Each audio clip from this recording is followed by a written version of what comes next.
Nunca debimos entrar en esa casa. Sé que suena como una advertencia de película barata, pero si me escuchas, si de verdad me escuchas, te lo ruego, nunca entres en un lugar que no te quiere ahí. Éramos 5. Yo, que soy lo bastante estúpido como para estar contando esto. Samuel, el idiota que nos convenció de explorar la mansión porque, según él, los rumores eran puro cuento, historias de pueblo para asustar a los niños. Juliana y Andrés, la pareja que no se despegaba ni en las situaciones más incómodas. Y Clara, la única que parecía tener algo de sentido común, pero que, por alguna razón, decidió ignorarlo aquella noche. La mansión Graven estaba a las afueras del pueblo, rodeada por un bosque de árboles torcidos y nudosos, como si el propio paisaje intentara huir de ella. Se decía que había pertenecido a un fabricante de juguetes a finales del siglo XIX, un hombre que se volvió ermitaño tras la muerte de su esposa e hijos. Nadie sabía a ciencia cierta qué pasó después. Algunos aseguraban que el viejo enloqueció y se ahorcó en el ático, otros decían que simplemente desapareció, como si la casa misma se lo hubiera tragado. Lo único cierto era que la mansión quedó vacía y el tiempo la convirtió en un esqueleto de madera podrida y sombras inquietas. Entramos por la puerta principal, que se dio con un quejido que resonó en los pasillos desnudos. El aire olía a moho y polvo, y cada paso levantaba nubes grises que danzaban bajo la luz tenue de nuestras linternas. Nos separamos para explorar. La casa parecía un cadáver, con sus muebles rotos, sus cuadros caídos y sus ventanas tapiadas, como si intentara ocultarse del mundo exterior. Fue en la habitación del fondo donde la encontramos. Una casa de muñecas. Intacta. Perfecta. En medio de toda la ruina, la casa de muñecas brillaba con una pureza antinatural. Medía casi 1 metro de alto y tenía una estructura victoriana exquisitamente detallada. Cada habitación estaba amueblada con diminutos sofás, camas, lámparas en miniatura que, para nuestro asombro, parecían funcionar. Una luz cálida iluminaba su interior, como si alguien la hubiera encendido justo antes de nuestra llegada. Pero lo más inquietante era que las habitaciones coincidían exactamente con las de la mansión real. Era un reflejo en miniatura de la casa que nos rodeaba. Samuel fue el primero en tocarla. Movió una diminuta silla en la sala de estar y, en ese mismo instante, desde la oscuridad de la mansión, escuchamos el sonido de algo arrastrándose. Apuntamos nuestras linternas y vimos la misma silla, pero a tamaño real, deslizándose por el suelo de la sala. Nadie habló al principio. No queríamos admitir lo que acabamos de ver. Andrés soltó una risa nerviosa y dijo que debía haber un mecanismo oculto, imanes o algún truco. Pero no había rieles, ni hilos, ni trampas. Solo la casa de muñecas y su extraño poder. Jugamos con ella. Por supuesto que lo hicimos.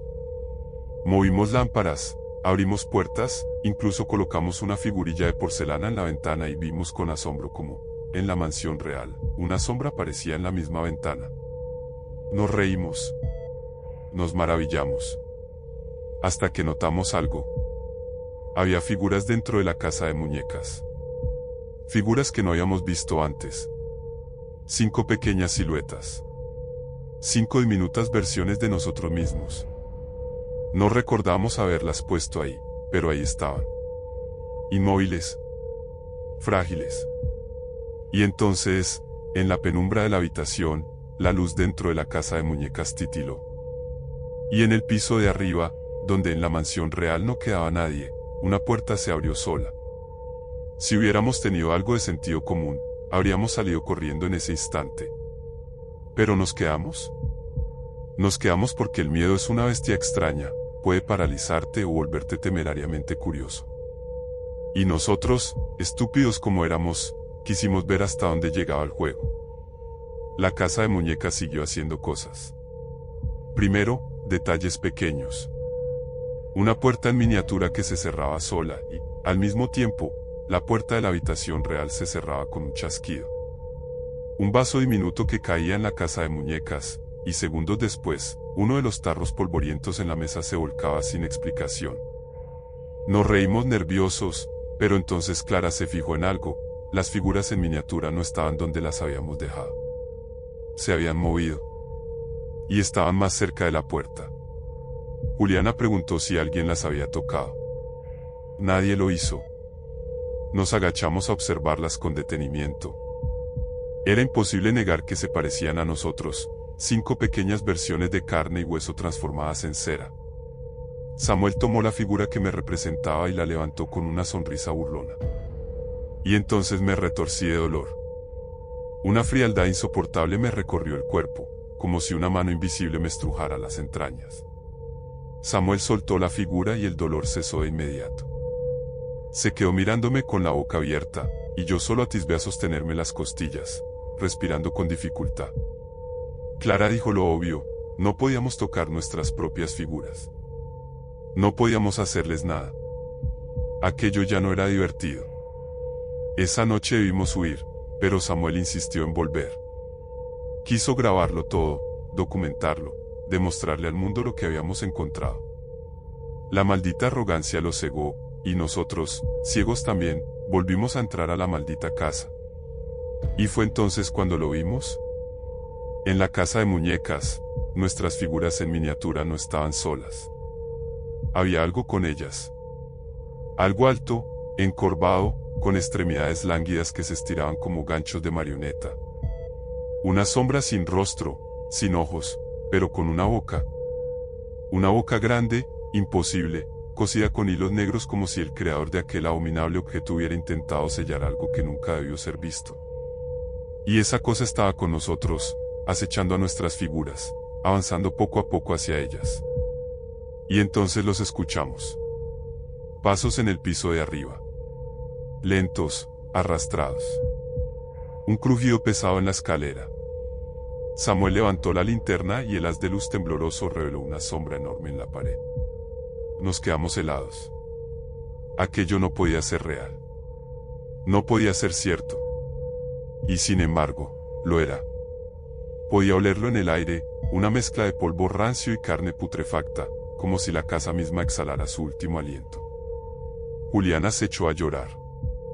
Clara susurró que teníamos que irnos, pero cuando Samuel intentó abrir la puerta, esta no se movió.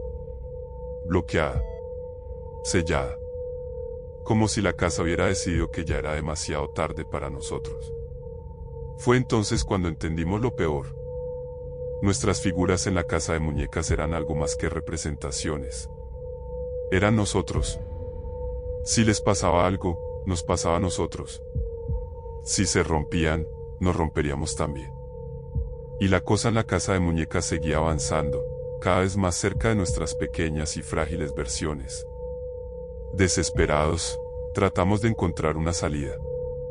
Samuel, temblando, sacó su teléfono y buscó información sobre la casa, sobre el fabricante de juguetes que había vivido allí. Lo que encontramos nos hizo desear no haberlo sabido nunca. El hombre que construyó la casa de muñecas se llamaba Adriel Graven. Un artesano obsesionado con la inmortalidad. Creía que el alma podía ser atrapada, moldeada, convertida en algo eterno si se encontraba el recipiente adecuado. La casa de muñecas era su obra maestra. Un objeto encantado, maldito, un hogar para las almas de aquellos lo bastante necios como para quedarse demasiado tiempo dentro de sus muros.